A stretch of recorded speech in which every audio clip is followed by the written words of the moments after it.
So what we have here is a 1994 Chevrolet S10 pickup that we decided to convert into an all-electric car.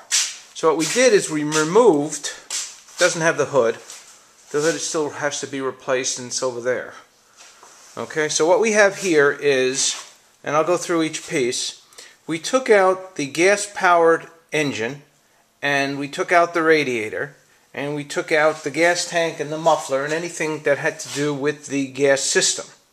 And we replaced it with an all-electric system. So what you see here, that's a battery box for the front, and I'll go through each piece. And what we have here is 6-volt deep cycle cells, regular batteries that are wired in series. And we have 5, did I say 6? We have 5 up front here. And then if we go around to the back, we have another box that's got 19 of them. Okay, and they're all wired in series together. That's going to give me 140, that's 24 at 6, that's a 144 volt system. Okay, and this battery box top comes down also to secure it. Okay, and it's locked, but Randy from Canadian and Electric never sent me the lock yet, and so we're waiting on that. So we have a regular battery here, and that's being charged by a DC to DC charger, which is run off the batteries. And that runs the lights, and that runs the interior lights, and that runs the windshield washer, and wipe with the horn, and over there is where the wiper, the washer for the wiper bottle is going to be. And what we did here is we replaced the entire electrical system for the automobile, the 12-volt system running off that battery, and we rewired everything here. That was a nightmare, but I tried to do that and I did it. Now, the original car had a power steering pump run off the engine. Well, we took that out, so we had to replace the power steering pump. And over here, we have an electric power steering pump, and this is the reservoir. Now, the brake system is the original brake system, and the brake system has a vacuum to help it, right over here.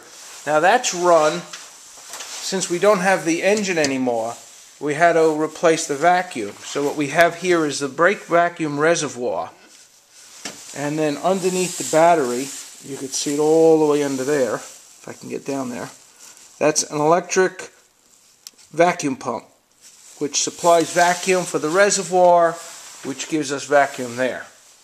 Alright, other than that, we have a control box, which is the brains of everything. Here's the controller, which is the carburetor of an electric motor, and I'll get down and show you the electric motor in a minute.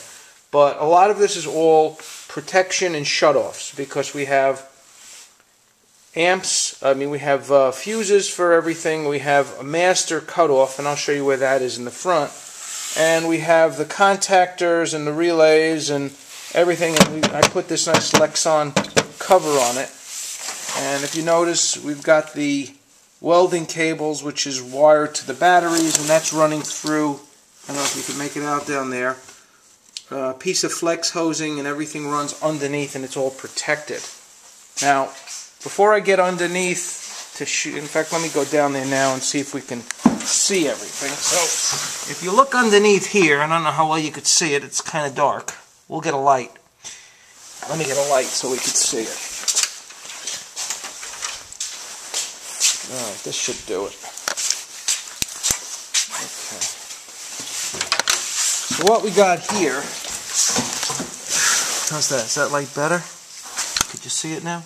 Okay, so good. So right over there, underneath where the old engine used to be, we have a 9-inch electric motor. And that's running, that's attached via a direct to the old transmission. And I'm going to try to maneuver over here. Up over here, I don't know how well you could see it because I can't see, I'll look at it later. You have underneath the controller, you have the shunt and the fuse. And let's see if we could see it. And where the light is over there, I don't know, could you see the light over there? There's an orange cover, and that's the adapter for the motor, which is over there. Now over here, this thing here, okay, that's called the pot box.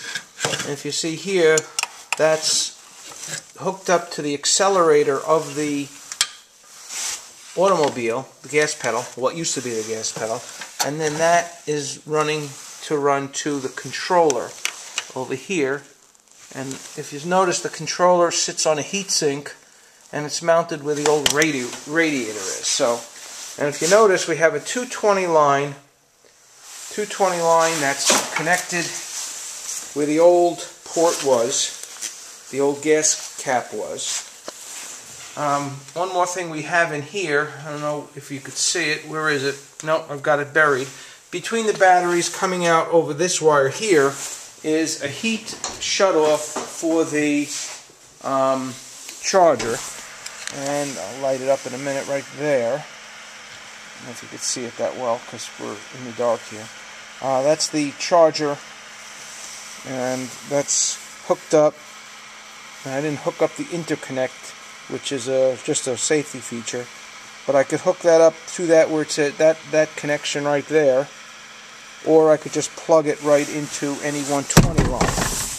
Now here's the dashboard. We're going to go through that. Okay, we have an emergency shutoff switch, and that was the main shutoff. We have the lights hooked up. Now, right over there we have a, if you could see my dashboard, which I'm pretty proud of, we have an ammeter, we have a GPS speedometer, and then we have an ePro battery monitor, which I'm going to figure out how to work. It's really screwing me around. And then over here I hooked up the wipers, I hooked up the fan, the heat, and that's the courtesy light. And then these four lights here, we have the left turn signal, the right turn signal, we've got the brights, and this will be an over rev when the motor is over revving.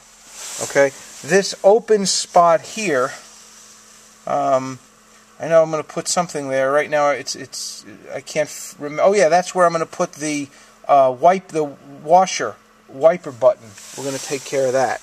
We still have a couple more pieces to put on. This is piece of the dash, but coming along. I still have some wires hanging that's got to be tucked under. That's from this ePro, which I'm not sure why it says 94%. It should be 100%, which I'm going to reset it right now to 100%.